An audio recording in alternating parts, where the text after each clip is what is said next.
The CEO humiliated her, but did not expect her to come. It was a morning like any other at Titan Tech, a technology company that dominated the market with a voracious ambition. At the center of it all was the CEO, Mr. Arthur Finch. Arthur was the kind of leader who believed fear was the most effective tool for productivity. He was known for his outbursts, his cutting remarks, and the way he turned the meeting room into a stage for public humiliation. And the victim of the day was, almost always, the newest assistant. Elena was a 24-year-old, freshly graduated and full of dreams.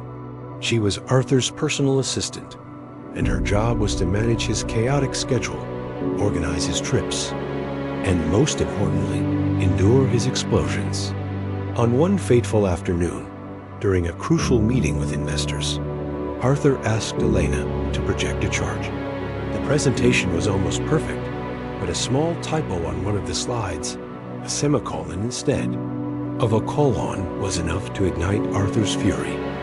"Elena, are you blind?" he shouted, his voice echoing in the room. "How can you make such a basic mistake in such an important presentation? You're incompetent, a waste of space in this company." The entire room fell silent, with all eyes on Elena, who felt her face burn with shame. She apologized, her voice barely audible, but Arthur continued, "Don't give me excuses. I don't pay you to make mistakes. I pay you to be perfect. If your attention to detail is this bad, maybe you should be serving coffee, not working here." He dismissed her from the meeting, and she left with tears in her eyes, under the gazes of pity and relief from her colleagues, who were grateful.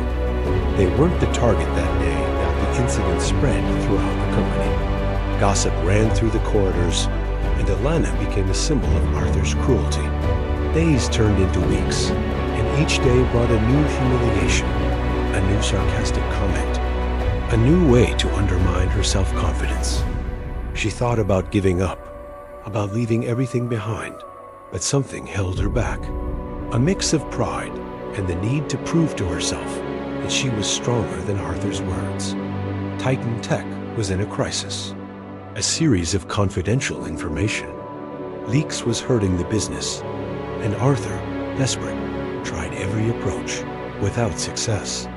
The situation was so serious that the company's owner, a reclusive and mysterious man named Mr. Alistair Vance, decided to intervene. Alistair was a billionaire who built his empire with discretion and wisdom, and he rarely got involved in the day-to-day operations of the companies he owned. But Titan Tech was his pride. Alistair summoned Arthur to an emergency meeting at his mansion. Arthur, nervous, prepared all the reports, but the conversation wasn't about them. Alistair, with his unshakable calm, asked about the company's culture, about employee morale. Arthur tried to deflect, but Alistair was direct. "Your reputation for intimidating leadership has reached my ears, Arthur, and that worries me. A company is only as strong as its employees, and fear does not build loyalty." Arthur felt cornered, but tried to defend himself. "Sir, it's my way of ensuring efficiency. Some employees simply don't put in enough effort." Alistair interrupted him. "And your assistant, Ms. Elena? To what extent is her efficiency harmed by your treatment?" Arthur was speechless. He didn't expect Alistair to know about Elena. Alistair decided to go to Titan Tech headquarters personally to understand the situation. He arrived unannounced and asked to meet Arthur's assistant. Arthur, pale, tried to delay the meeting, but Alistair was firm. Elena was called to the meeting room.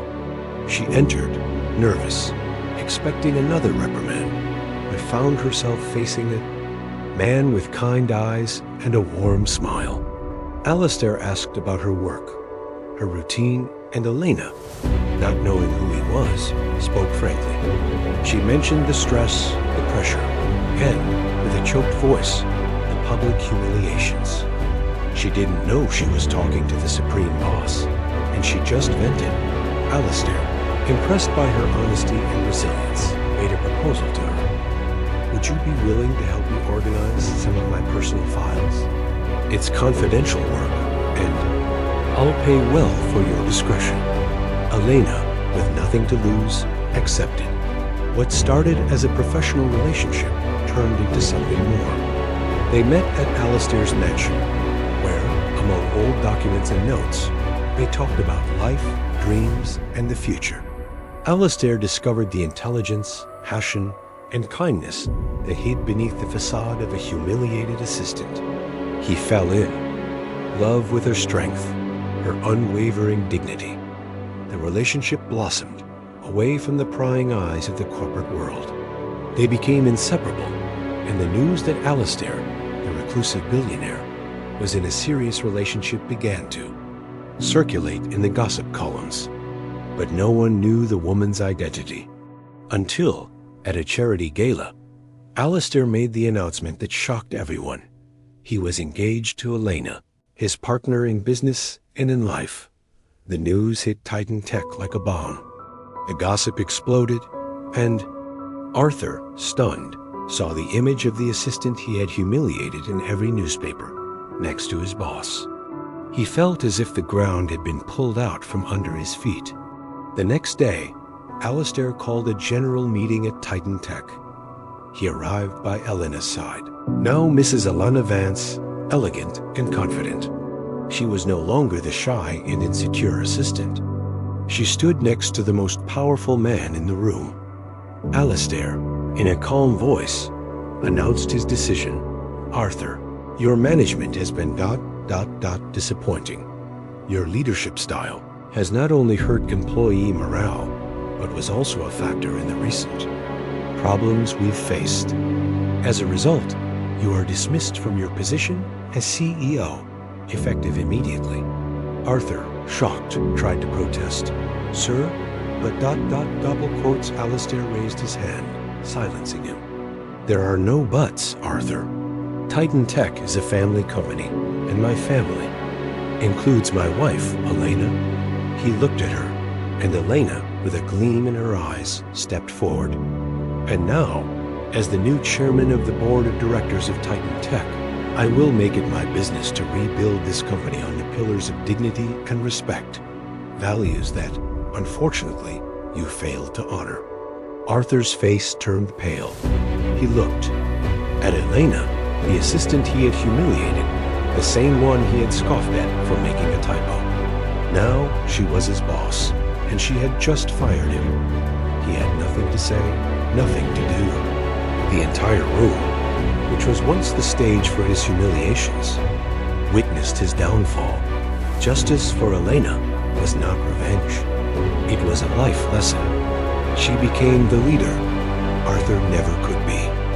And he, the arrogant CEO, had to pay for every humiliation he caused, not with money or power, but with the loss of both, at the hands of the woman he underestimated and tried to destroy. And so, the story of Titan Tech gained a new chapter, led by a woman who rose from the ashes to become the queen of her own empire and the wife of the king.